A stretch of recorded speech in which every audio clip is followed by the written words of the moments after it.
Hey, everybody. Come really close to your speakers. This is Davy Vain from Vain, and you're listening to Nothing Shocking Podcast.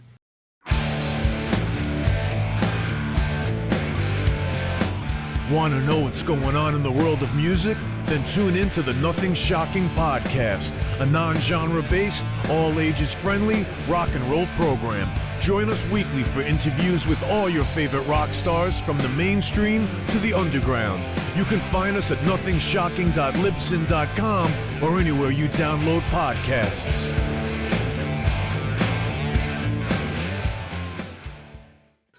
We're putting the band back together. The numbers all go to 11. I'm talking about bands that rock. Led Zeppelin. What about Sabbath? AC/DC. Motorhead. Does that mean it's louder? Is it any louder? Well, it's one louder, isn't it? We're not worthy! We're not worthy! Why don't you just make 10 louder and make 10 be the top number and make that a little louder? These go to 11. I get up off the ground and raise my head. Days like this, think I should be dead. One for Satan, two for me. Let's cheat the devil, it's fun, don't you agree? Welcome to the Nothing Shocking Podcast. I'm your co-host, Jeff Untied, and with me in Dog Bowl Studios is Coach Nez. You can find the Nothing Shocking Podcast on Libsyn or any podcatchers.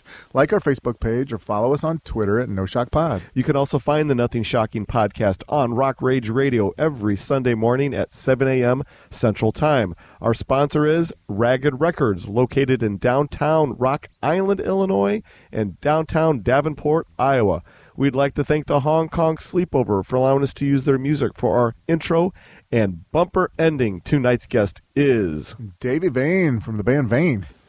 Part one of a two-part episode, talking about some new music, right? Yeah, they got new music on the horizon and a possibility of maybe a second album. Hey, very exciting news. Let's get to it. All right, good night. Good night.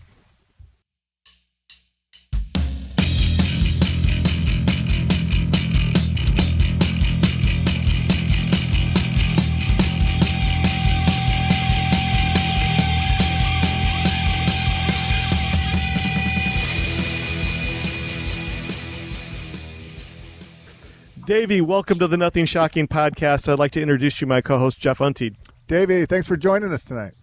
Oh, no worries. Hey, Jeff. So excited to do this with you tonight. We've been trying to get you on the podcast for years now. It's actually happened. We're excited, so let's get right into this. So recently you've completed new material for a new upcoming album.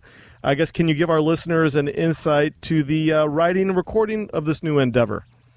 Yeah, man. We kind of did the same kind of technique we've been using for the last few years. Try to find maybe some older stuff to blend in, something off a demo or something that I wrote off of a different record or, some that we want to redo, maybe a record where we had cleaner tones and stuff like that. Mm-hmm. So it was about time. It's kind of been a long going because it's not like we just get in the studio and record it all at once. Right. We do like a song. I did it all at my studio, all on analog tape with, I also have a late 70s recording console that was originally owned by Blondie for several years. Oh, wow. So it's really cool. It sounds amazing. It was completely hot rodded by this guy. So, it's like kind of having a real studio. It's not like just Pro Tools. It's tape machines and vintage mics, vintage compressors, and, large format recording console. And then we use Pro Tools too, because you can do so many things with that too, but everything's recorded tape and then everything's mixed down to tape.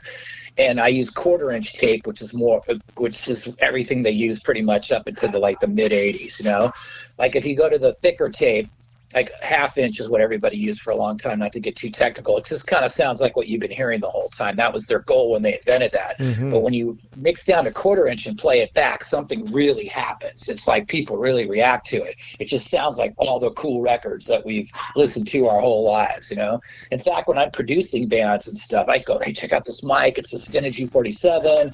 This is a compressor. And they really kind of go, oh, cool. They can't really hear that when I'm talking about without trained ears. I just think, oh, that's cool. cool. It sounds cool. But whenever I use that tape machine and play stuff back, they go, oh, wow, it sounds like a record, you know, because they could tell the texture of that sounds like it. So anyway, that's kind of where we do everything. And we like to kind of start with, you know, I write up the songs. So, you know, I just come up with some songs, and then we like to jam on them first for a little bit, take them in and jam on them. And we have two different drummers on this album, Tommy Ricker, the original Vain drummer, and then Louis Sonor has been playing on tons of stuff for years too, you know. And so I just kind of feel who's going to have the right vibe. It's really cool having two. It's like having two guitar players at different solo styles, you know. So we just do a session with maybe like 1, 2 songs, 3 songs, depending on how many you have. And then while the process of the record was going, then I was writing more songs. I go, oh man, I really dig this song. I want to do this song, you know. And the only thing that I could kind of give away is Holding On for Love, which was the song that we did on Fade, but we did a kind of a cleaner version of it, you know, because at that time we were just trying to do some different type of stuff. Yeah. And the keys changed on that too from the original demo. I'm not sure if you ever heard that song, but a lot of people like the old demo that we did before we were even signed. We had a demo that's on YouTube that's kind of, I think we did it in some guy's living room that had like a home studio thing. And so I've been listening to that before we did the record, and people commenting on it, and I go, man, I'm just going to do it exactly like that. Let's just track it exactly like that in the old key with like heavy guitars and just all the, you know, kind of had a long second verse, and let's just get the vibe of that, but done well in the right pitch too, because a lot of the times you hear that stuff on YouTube, it's slow or fast, you know, because of the cassette, you know what I mean? Mm-hmm. So it's like, so, so it's like really bugs me. So anyway, so that one we redid. And so the kind of process goes like that. I'm the producer, but then when I'm doing my vocals, I'm usually by myself. Mm-hmm. And I've been kind of doing that the last few years. And it's kind of cool in some ways, because when you have somebody there, it's a lot more convenient, because you just stand there and somebody goes, okay, do another take, or that was good, you know. I did maybe a couple things like that, but most of the stuff I just do myself. And I've got a big tracking room, and I use like a vintage U47, really old mic, you know, and I really love the way it sounds. I've been using it for years on all the stuff. But, you know, I hit record, and then I got to run out into the tracking room because I don't like to sing in the control room, even though I could set it up in there because it sounds better and I've got more room around me. And so there's nobody there. So I go, I've almost killed myself a couple of times trying to make it to the mic and like tripping over a cable, you know. But I try to give it a little leeway, you know, to give me some time to get out there. Mm-hmm. And if I'm recording to tape, you know, then it's a little trickier because, you know, maybe the song's going to start pretty soon. But one thing that's cool about it is I'm just kind of by myself. I got cool lighting, and I don't have to I can just try shit on the fly too, which I really love to do. It's like improvising like a guitar player would improv. Let's say I've got the whole song pretty mapped out, but a bridge comes, and then I'll just go for something that I'm feeling there because I didn't really write it yet, but I can just kind of create it right there on the spot. And then I come in, and a lot of times I go, God, I could never do it just like that again. I love that. You know, I did something. And if I had an engineer or producer in the other room when I'm singing, they'd be all like, hey, how come you don't have a part for that? You know what I mean? And I go, I'm like, okay, we're doing that part, do something. And I'm like, well, I'll try to make something up. And if I didn't do something good, they'd go, well, you don't have that done. Go finish that so we can finish the song. You know what I mean? So it makes it really cool because I can kind of have a lot of creative freedom over it and stuff. And it's kind of the same thing with guitars. I do a lot of guitars on the albums now because I play lead guitar and guitar too.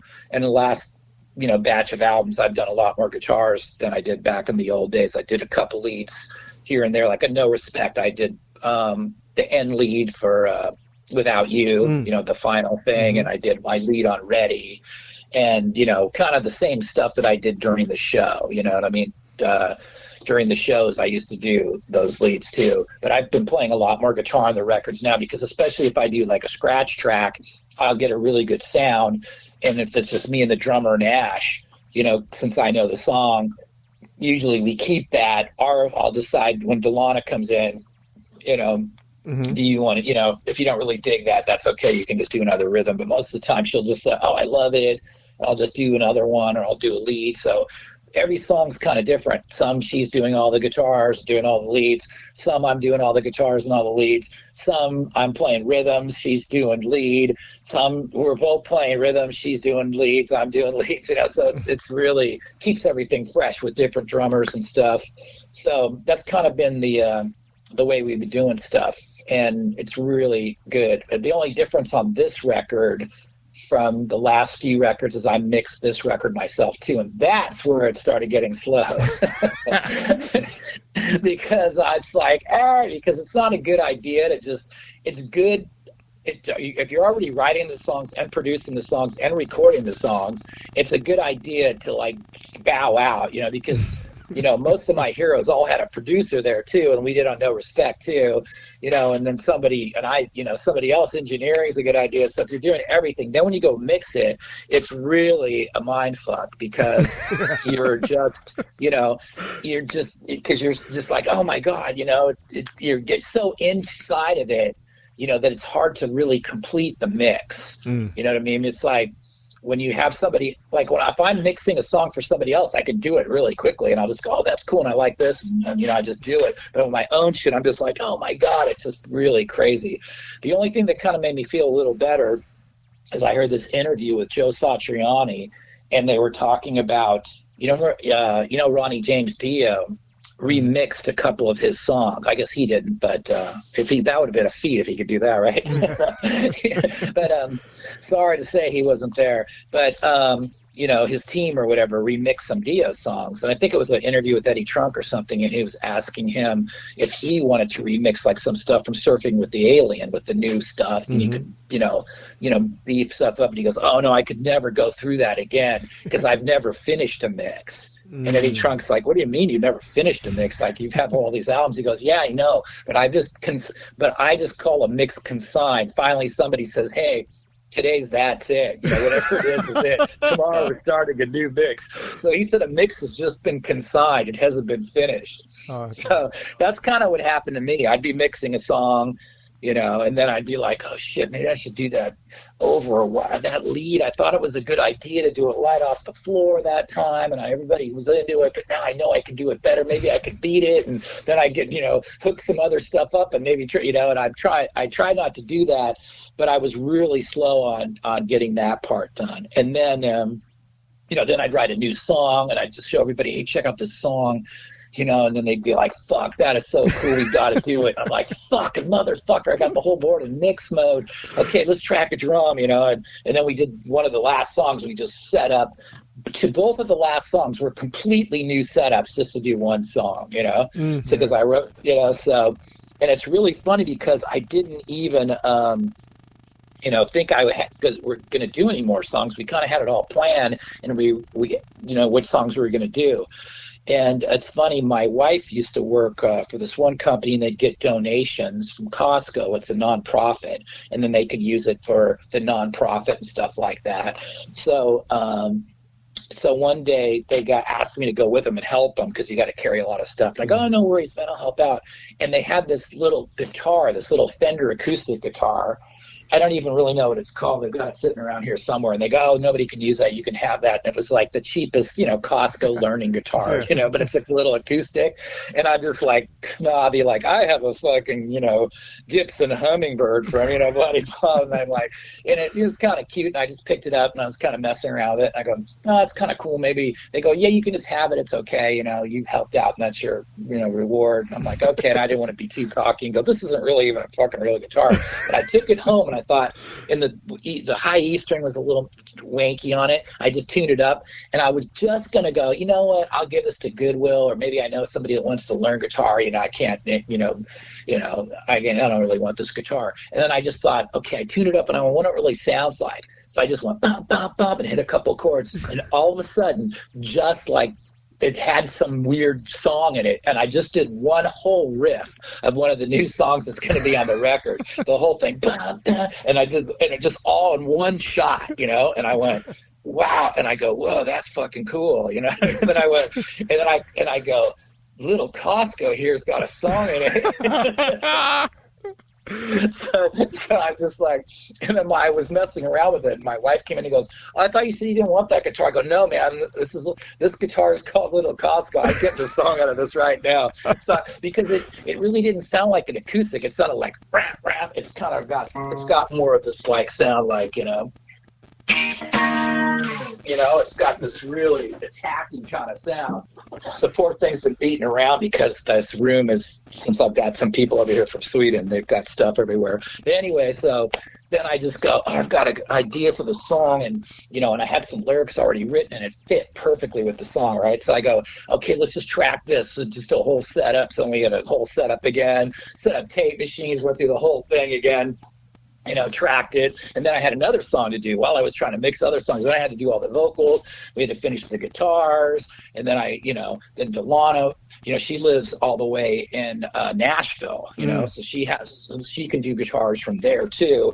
If she's not at our studio, which she did some stuff too at my studio. So then I'm sending it to her, and I'm like, check this out, and then.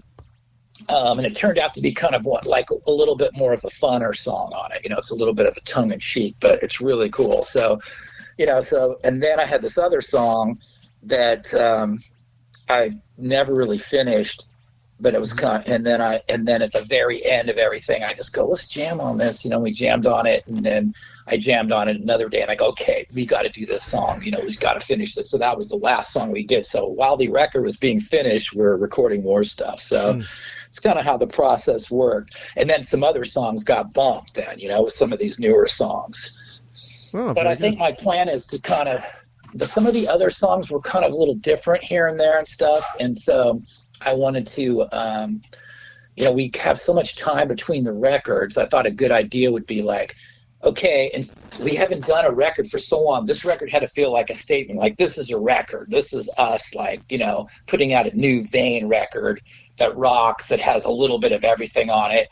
And it's just, here you go, But then I thought, I don't want to waste all these other songs. Some of them were older songs that were really cool, but we didn't use, and then I had some different kind of sounding stuff that was, a little bit cool, but, something a little different than the normal super hard rock thing. And then I was just like, some people go, oh man, you got to put that on the record. But then it doesn't really fit right. So since we got so much stuff left, I thought the perfect scenario would be, to put out another record sooner. You know what I mean? So while this one's out, just have, so this album is just the album, and my studio is called The Groove Room, and just have the next record be like songs from The Groove Room, and just like put everything on there, and it's just a collection of songs. It's not like, here's an album statement, like an EP or a long album. And so that way I could just have everybody get to check out the stuff that other people really dig. It doesn't have to feel like Vane's new album's kind of different or weird or, whatever, even though people probably, I'm not even sure if that would be the point. Weird, probably, but anyway. Now, how many songs total are going to be on this new album? 10. Okay. I didn't write all of them. Some of them, there's one that I wrote probably in 1988. Oh, nice. And yeah, and so that one I didn't have to write, but it's I kind of try to go through all these old tapes and cassette. And when we were in Road Crew with Steven Adler, the studio that we played at used to run cassettes constantly. It was like a sound stage. So I had all these bags of cassettes of all our practices and stuff, So I kind of fished through a lot of that stuff too to see if there was anything that I forgot about writing, because I wrote really a lot of songs, and sometimes I forget them, or if we didn't use them, or I try to compile them at least in one place I can listen to if it's a song, because I got a zillion song parts. Like now with my phone, there's probably like 1,000 riffs on there that I've got to, am I going to finish that? So, but anyway, I was just going through all these cassettes, like, oh, can't remember that, and can't remember that, and this is like not right before this record, but a little bit before that. And, it takes a long time to listen to cassettes, but I had it set up to Pro Tools. So if I heard something that I thought, wow, that's really good, or what's that, then I could record it. And there was a couple things that went, oh, that's pretty cool. So, I throw it over there, and all of a sudden I'm just listening. And then I hear just all this chatter, right?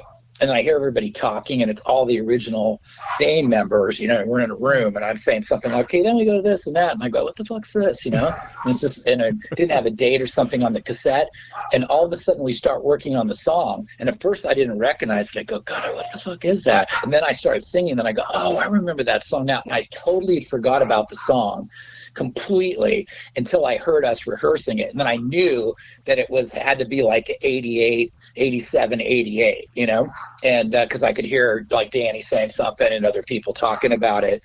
And then I remembered writing, then there was this one riff on there. And when I heard that, then I go, oh, that's right. I remember doing that, you know? And so, and the lyrics and stuff. So it goes, the song starts, and I go, oh, wow, this is really cool. Then it goes to a verse. I'm listening to the cassette, and I'm recording right away. I'm hitting Pro Tools going, hope the cassette doesn't fuck up or something, you know? What is happening now? What's going to happen now, you know? Then it goes to the chorus, and then right after the chorus, I hear the riff again that started it, and then the tape just ends. I'm like, what? And I'm looking, and I go, that's it. But it was enough to remember the song. But I wasn't sure how our original arrangement was after that. And all the stuff I heard, I heard like hours worth of all these other jams, but that one just got cut off. And so we found that one, which was really cool. And that one we tracked with Tommy and Ash, and Delana cut that all herself, and it was all one take, rhythm guitars, and then she did 2 solos back to back, and with 2 different vibes. You know what I mean? Because I'm the only guitar player. You want to play on it? And I go, no, man, you're on fire right now. Because we weren't even going to record that day. She just was visiting California and wanted to go do some other stuff and see some family. And I go, hey, I thought you wanted to go to the beach. She goes, no, let's go to the studio. Now I want to record. And so I go, okay. I go, we got that track that still needs the guitars. So she went in there and she goes, you want to do the second lead? And I go, no, you're on fire right now. Just do something. And then she did that. It was one take, and all done. She goes, I'll fix it later, and I'll do some more stuff. I want to analyze it and all that stuff. And I go, okay, cool. So I had the song sitting there, all done. Then we did a tour. That one where I was just talking about, where we were talking off camera or off the recording. The last gig I did in Norway, I usually come back from a tour and I'm pretty burnt out, and then I just kind of chill for a while. But on this time, I just came home and I just rested for a couple of days, and I went, hey, we have that song just sitting there with no vocals. This is so easy. I have all the lyrics. I got to hear the whole thing. I just have to remember what I did on the second verse and rewrite it. It's all done. I can just go in there right now and just blow it out. And I never really tried singing so soon after being on tour. So I thought, so I went in there and I thought, I'm going to do this and we're going to do all this stuff. But I go, right now, I'm just going to do a take. So I went in there just did one take, all the way through the whole thing.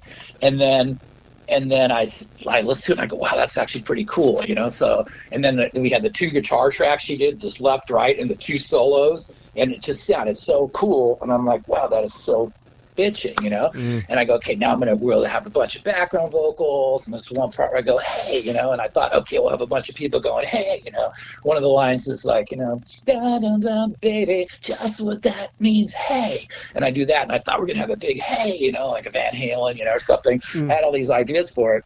And then I kind of went, all right, cool. So we had it all done, and then I go, we put that on the thing. We're going to use this, soon, and we'll do all this extra stuff for it. So sat around for quite a while, and then I ended up getting the board I had before was the same kind of board I have now.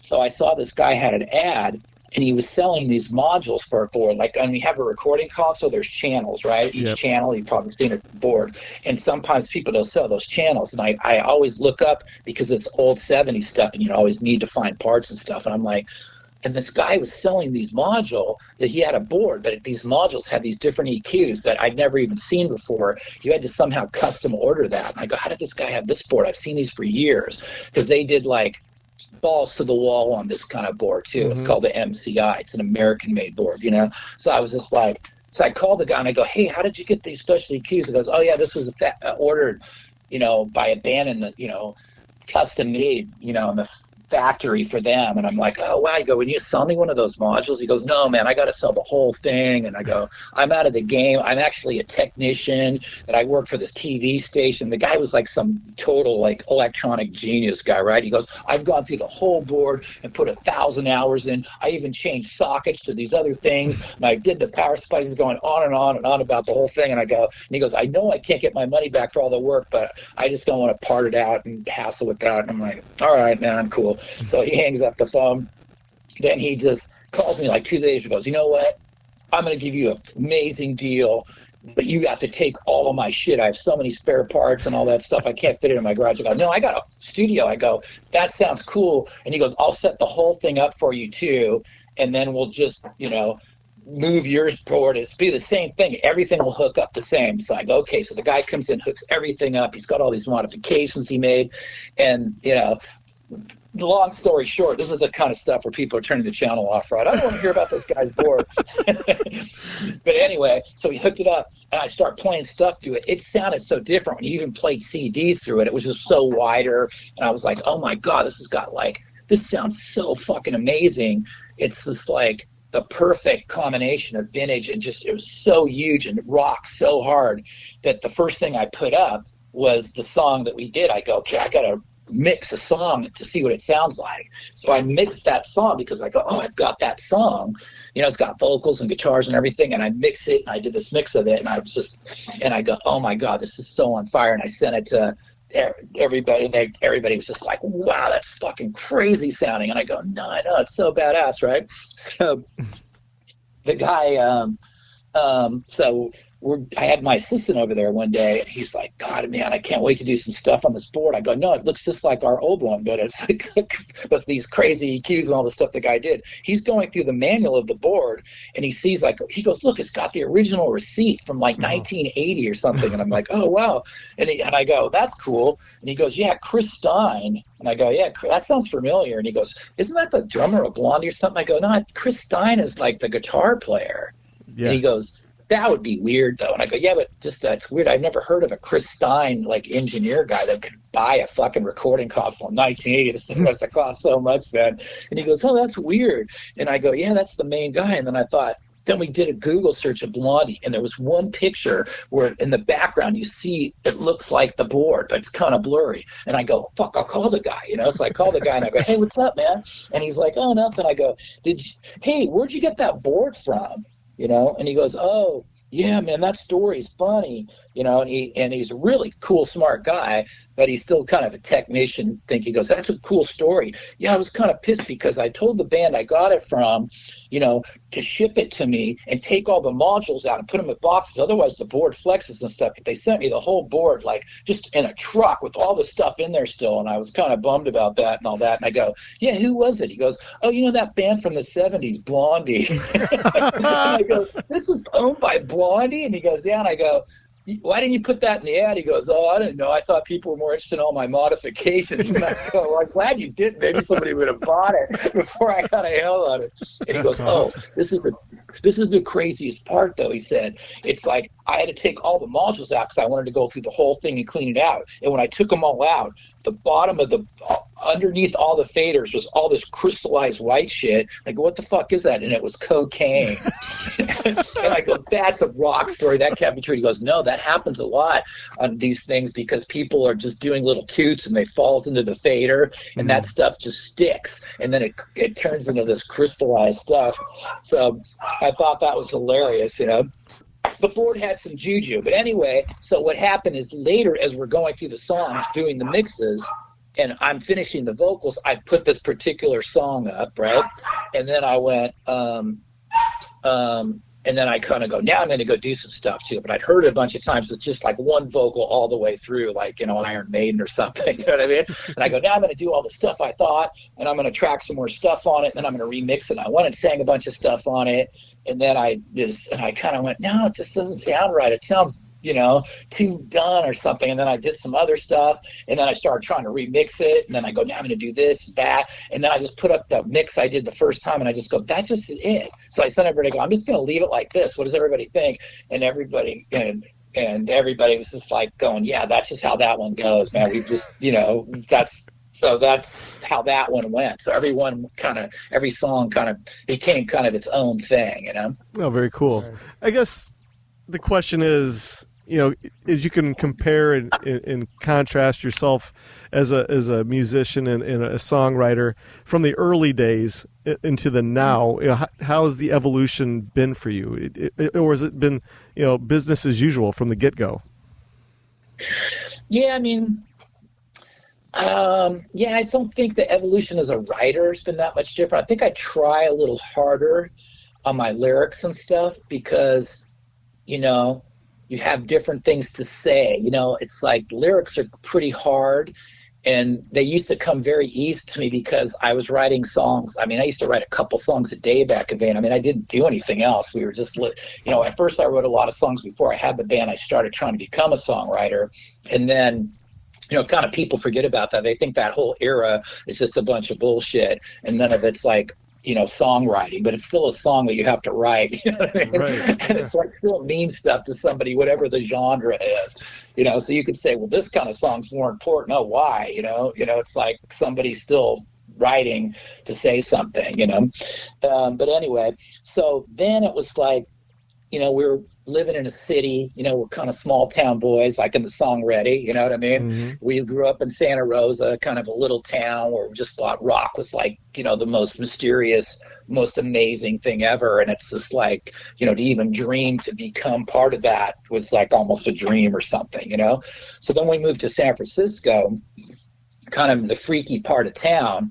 We were exposed to all this different stuff and people, that were looking for something else. Most people from out of town, from another small town, and wanted to be a freak, and now nobody bothered them, or just, wanted to be hip or wanted to be this or that. And it was like a lot of collective things. Like in our neighborhood, the Sea Hags lived there, and me and the singer of the Sea Hags went to high school together for a while, and then there was other cool bands, and, it kind of helped our image. Because even though people thought we were glam, we still kind of looked different. I mean, it's like we thought we had some cool image, and then you go to the shoe store, just to the street we lived on, and some guy would just look 10 times freakier, and his only goal is to sell a couple shoes. You know what I mean? So we're like, so we're trying to infuse all these different styles.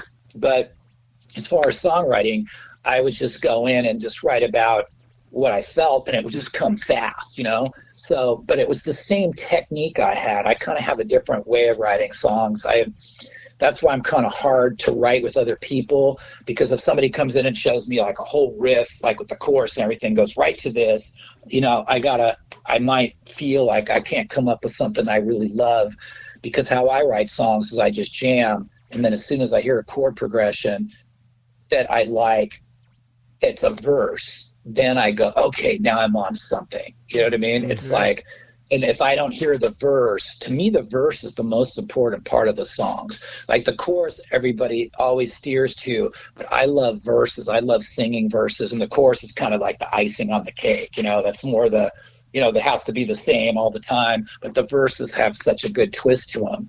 So, and then if I have the melody of the verse, then I can go to the next part. So I kind of already know what the song's sort of about before I get to the chorus. So like when I wrote some of the last songs I wrote, like for No Respect, for instance, is like Beat the Bullet and Secrets. Mm-hmm. And Secrets was about, it was easy to write because I had stuff happening, so it was like all of a sudden the people that we knew from Santa Rosa, when we started selling out clubs, we were kind of rock stars before we were signed, you know what I mean? Mm-hmm. Like the club rock stars, like we were kind of having all this commotion and, getting in different magazines, or even Kerrang magazine before we signed. And all of a sudden we were kind of like mini stars in our own little universe, which was actually pretty small, but you know what I mean? But we were known. We'd play at LA and people would dig us. And a lot of LA bands liked us because they didn't feel like they were competing with us because we're from out of town, and they liked rock too. And we did too. So like when I wrote Secrets, it was about the people that we used to know, like that all of a sudden go, oh, you know what? The bass player Vain's not really a rock star. He peed his pants once in elementary school or whatever. You know what I mean? The stupidest shit. You know what I mean? Whatever. It was like, And so you could tell all of a sudden people were acting different towards us. And I thought that's really weird. It's like they really want to, like I say, they want to see us fall. You know what I mean? Like they can't handle that we're going to maybe get to do something bigger than our town or something, you know, and other people were totally stoked for us. But all of a sudden the people being like that, and I was like, that happens in every profession, I guess, but it was so noticeable. So it was really easy to write the lyrics for that. I was just like, I could just, you know, come out and just do it at practice. I didn't even have to sit down with a piece of paper. I could just let it come right out. But I already had it almost written before I took it to practice. You know, I took it to practice and and then everybody was like, yeah, this is great, because they all could relate to it. And Beat the Bullet too was about a lot of stuff that was going on at that time, you know, with all the promiscuous stuff that was happening. And it's really about, you know, beating the bullet of, you know, something heavier than a gun bullet, you know what I mean? Absolutely. So, you know, so that was easy. So now the songs are kind of harder to write and over my writing career, but I don't really do it any different. You know, maybe I've been influenced by stuff, but it's still rock. It's still, you know, maybe I have a little more riffier stuff now. You know, Secrets is pretty riffy and Beat the Bullet, stuff like that. But, you know, I, you know, just try to, you know, so that's the only difference, but it's not like I have a completely different approach. So maybe over the years, I've done a little bit more of the chords that are a little more R&B and minor chords that I used to love, because I grew up listening to that kind of stuff as a kid, like Motown and like the Jackson 5, you know, it was my favorite first band as a little kid, you know what I mean? And then, you know, all the soul stuff like Isley Brothers and, you know, all that stuff just really moved me, Marvin Gaye. And I just, you know, that stuff just made me, I could really felt that, you know, and I didn't have any friends or older brother or anything to turn me on to rock.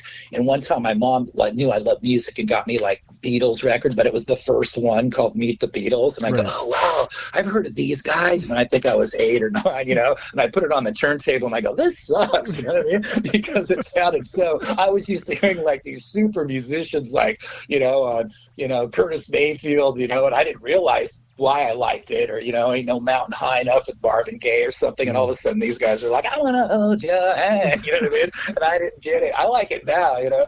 And I was like, and then I joined this Record of the Club month, and you give them a penny. You guys heard of that? Oh, yeah. Yeah, and then you're supposed to buy them if you don't. They send you a record every month, right? And you're supposed to send it back, but they never collected, but that was a scam. You know, they're all cutouts. I know they'd have a little sliver on that vinyl. And so they'd send this stuff, and I all sucked, and I don't even remember what happened. I signed up, and, you know, we never had to pay. And then one day the box came, and I opened it up, and it's a black album with all these diamonds on it. And then it said Aerosmith Rocks. Yeah. And I go, wow, this is pretty cool. And I check it out. The album that I had right before there were the Ohio Players, Honey, and the Ohio Players, Fire. And the cover of Honey was this naked black chick with a ladle of honey being poured across her, like total like soul Spinal Tap, you know. And Fire was a naked chick with a see-through fire hose kind of wrapped around her, you know. So I was listening to some pretty provocative stuff, not even really knowing what was going on. And I go, oh, this looks kind of cool. I put it on, put the needle down, and that was the bridge of like got me into rock. Then all of a sudden I went, oh my God, you know, because it had that, but then it took the rock. And then I just went, oh my God. Then I went to the record store and I go, I want to hear songs with guitars and stuff, you know? And then the guy at the record store go, okay. And then he gave me like a Hendrix record and started giving me all these other records. And then I started getting into rock then. It's funny, back then you could go, it was just, I would go to the letters and look under R and just flip it. And all of a sudden I'd see a band I had never heard of. And then I'd look and there'd be pictures of them with a Marshall. And I go, okay, these guys are good. They have a Marshall. You know what I mean? It's like, so that kind of took off from there. And that's how I kind of got into rock, you know. It's funny when, and you know, the song. So that's kind of riffy stuff. But in Vain, we had a little bit less of that type of stuff. On the first album, it was more power chords and driving stuff and big open spaces for my vocal, because I was kind of playing the songs and writing them too, you know what I mean? So there's kind of different phases where I've gone through, you know, and there's sometimes if I can sing the songs and play guitar, they sound a little bit different on some of the stuff that I write now over the years, where I'll show the song, but it's just me and a bass player and a drummer. So I have to actually play it and then sing it a bit so they can hear it, so that has a different feeling too when you're playing guitar and singing, but it's helped to kind of keep the stuff fresh and different. So there's one song on there that we had that we did like that we didn't use, that I found on one of the tapes, and I always wanted to do it, and I go, let's do it heavy and let's really get it pumped up, and so there's a lot of versatile stuff on this for sure. Oh, very cool. I wanted to bring it back to what's the touring methodology of the band now? When you guys got any plans for when this new album comes out to hit the road? You're going to have to see. We've been kind of doing more fly dates and stuff because everybody does so much different stuff now. That's why I do so much stuff on my own, like mixing it and, vocals and, guitars and stuff too. Yeah, so it's a little bit different now. We'll have to see, maybe more stuff in Europe. It's really hard to tour in America, and get all the stuff working right, because it's like we haven't done it in such a long time. And we've been doing like the boat cruises and Monsters of Rock and M3 and those kind of things in America. And we always do the Whiskey every year. It's almost like a home show, even though we're not LA, because there's not really that kind of a club in San Francisco anymore. The club we used to play was the Stone, and that was like the Whiskey. So there it's like, we can, so we're hopefully going to get on some festivals and stuff. Again, I've done a bunch in Europe before, and we do a Sleaze Fest, we headline that, before the pandemic. So we'll just kind of have to see how it shakes out. So, but right now we don't have a big plan. And we also, we had a tour we were going to do in Australia, 5 shows with Slaughter originally before the pandemic too. And maybe and now somebody wants us to do it by ourselves. So we'll have to kind of see, how it goes. So hopefully, Fantastic. I wanted to cover with you Enough Rope. That's my favorite Vain album. And it's such a banger. Cindy is my favorite track on that album. Can you talk a little bit more about the creation of the Enough Rope album, and maybe tell us a little bit more about Cindy? Okay, well, Cindy was from the Road Crew era. So that's actually Steven Adler on drums, too. Yeah. Mm-hmm.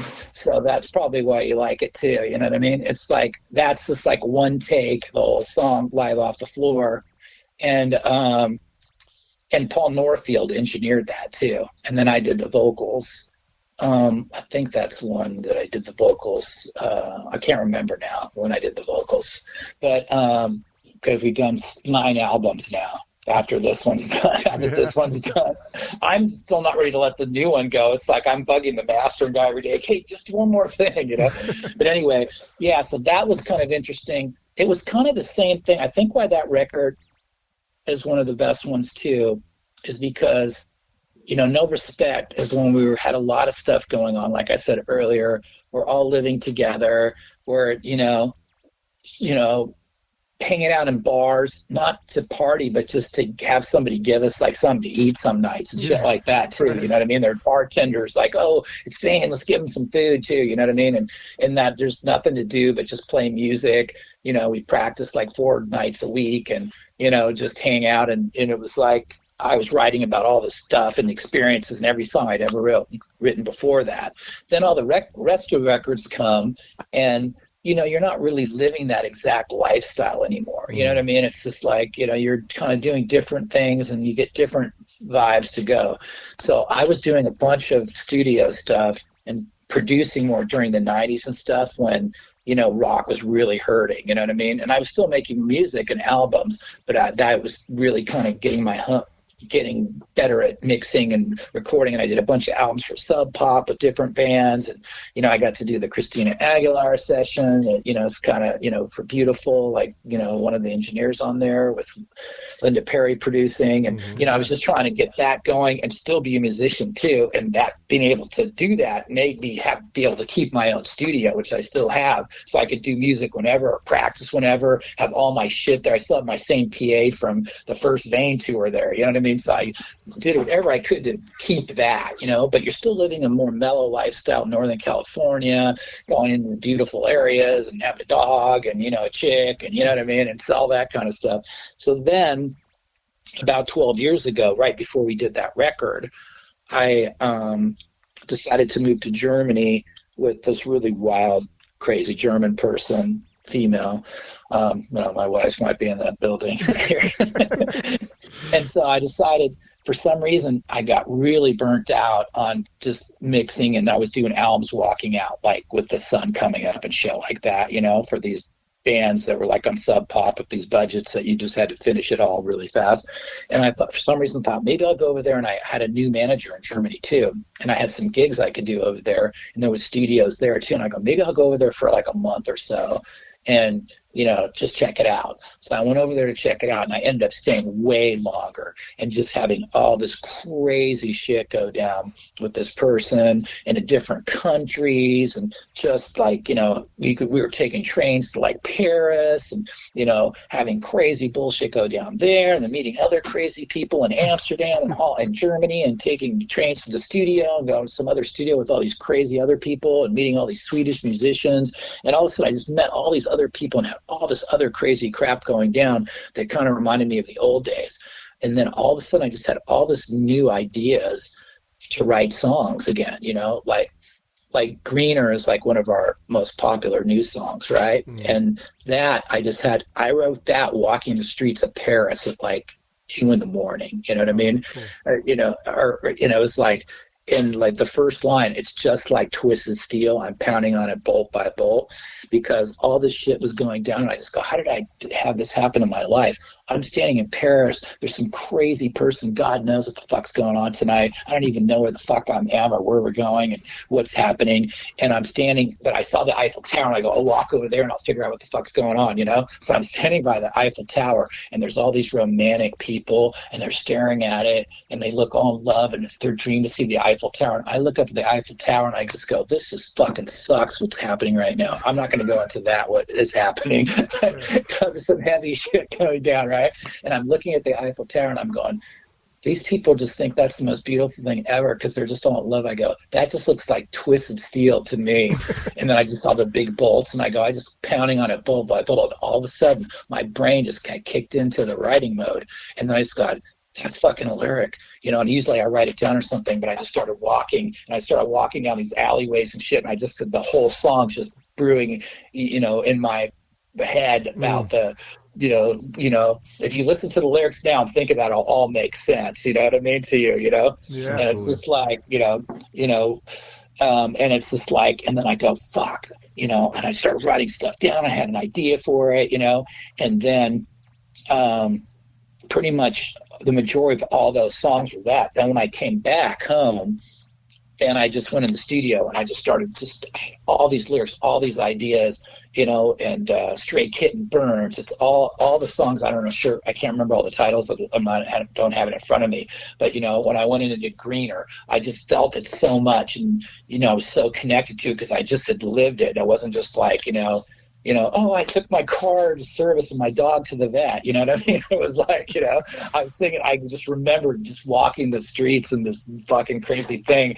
And then it's, I'm not the one to say the grass is green. And when I sang that the very first time in the studio, I was just by myself too. And I did that line. And as I heard it in the headphones, I go, oh, fuck, that might be the best thing I've come up with in a long time. And I just fucking was so stoked. And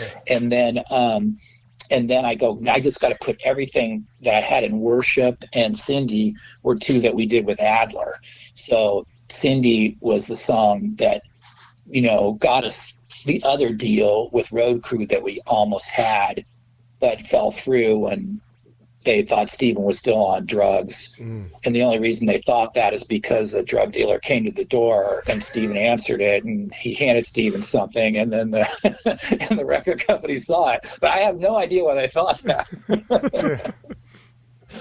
But he was playing pretty good, so that's one take. And it's funny, the original recordings of that too are so I think that's what made that record so good, because I had, because as a songwriter, I just had more new stuff. It's like saying, people say, oh, if you want to write a good ballad, have your chick break your heart or something like that. You know what I mean? Right. So it's just like, but on Cindy in particular, it was just like that song was, in Worship, when we went in the studio, we had Paul Norfield come and go meet us and record those two. We go, hey, we got a lot of record companies checking out. We'd love you to come and record this stuff. And he's like, okay. So we flew down. We did it at the same studio that Metallica did the one album, the Black Album in. And it was all one take because Steven was a little starting to head to be kind of a little bit bad shape, but we still practiced him so hard that he was pretty fucking good because he wasn't used to practicing that hard. It's funny because me and Ash were just talking about it this morning because he had a funny line because we were doing so many different arrangements and stuff and practicing. One time he looked at us, he goes, "You guys put so much thought into this." And we go, "Yeah, of course we do. Didn't you guys?" And he already goes, "No." And I go, "I think somebody did." So I thought it was funny. So anyway, but he got in there and when he heard the headphones, he goes, "These aren't loud enough, man. They're just not loud enough." And then the people in the studio were all like, "Oh no, this fucking rock star drummer dude thinks our shit sucks." So they hooked up some special power amps.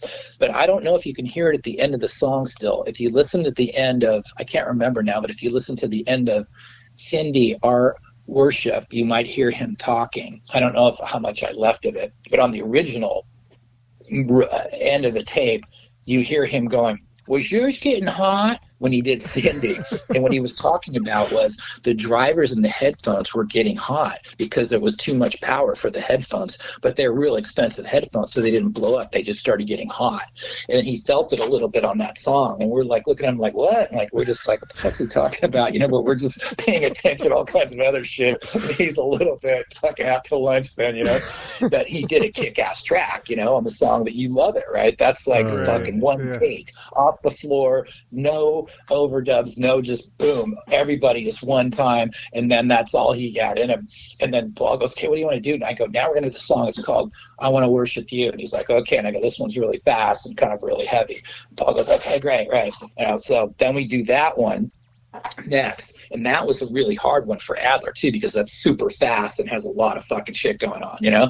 So then we did that, a lot of different breaks and stuff.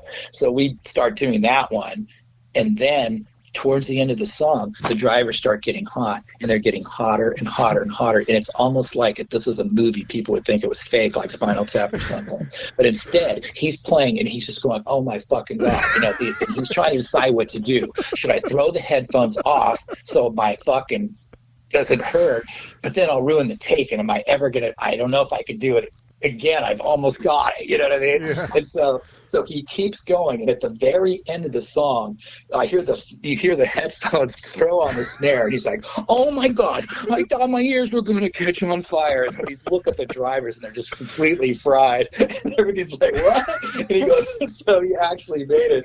Then he walks out of the studio, and he just tells and he goes, "I've got to go now, but these guys are so good at music and stuff. They're going to finish everything. Thank you for the lovely production, Paul." He goes, "The only thing I ask you is you make my cymbal sound like Queen." And Paul goes, "Oh, okay." And then he just left. And then he goes, "Man, those are some pretty good takes for live off the floor." It's like, "I know." And I go, "Yeah, what's up with the headphones?" And he was laughing. He goes, "I've never seen that in the studio. That's the funniest fucking thing ever, you know." Then he goes, "But I'll tell you one thing, man." He goes, "I know he's kind of having some problems right now, but he hits that snare so hard." He goes, "I don't even need to put a sample on this. Right. It's just like, it's snapping so loud off of the thing." And I go, "I know, man. He's fucking just a savant, you know." So since I had that track laying around, I wanted to finish it. So I finished it at my studio, and then it got remixed, and that's the story on Cindy. And I think that's what makes the album so cool too. There's actually 3 drummers on that album because there's Steven on those 2 songs, then Louis Sonor is on some of the songs, and then Tommy's on some of the songs. Oh, so cool. This concludes our part 1 episode featuring Davy Vain. We had such a great time talking to Davy that we broke this up into 2 episodes. So hope you enjoyed. Stay tuned for our part 2 episode coming soon. Good night.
Welcome to the night. You think you know Night Demon? Then the Night Demon Heavy Metal Podcast is for you. Step into the darkness as we peel back the curtain to give you an unprecedented, all-access look into the mind and the heart of the demon. We're talking band history, song analysis, studio anecdotes, stories from the road. It's everything a diehard Night Demon fan could want and more. This is the only place to learn the inside scoop, the deep dive trivia, the untold tales from the band members themselves and those closest to the Night Demon story. Need more? The sacred Night Demon Crypt will be pried open to reveal demo recordings that have never before seen the light of day, all with in-depth commentary by the band and the people who were there for the writing and recording process. This is a gold mine, a treasure trove of all things Night Demon. Head over to nightdemon.net or wherever you listen to podcasts.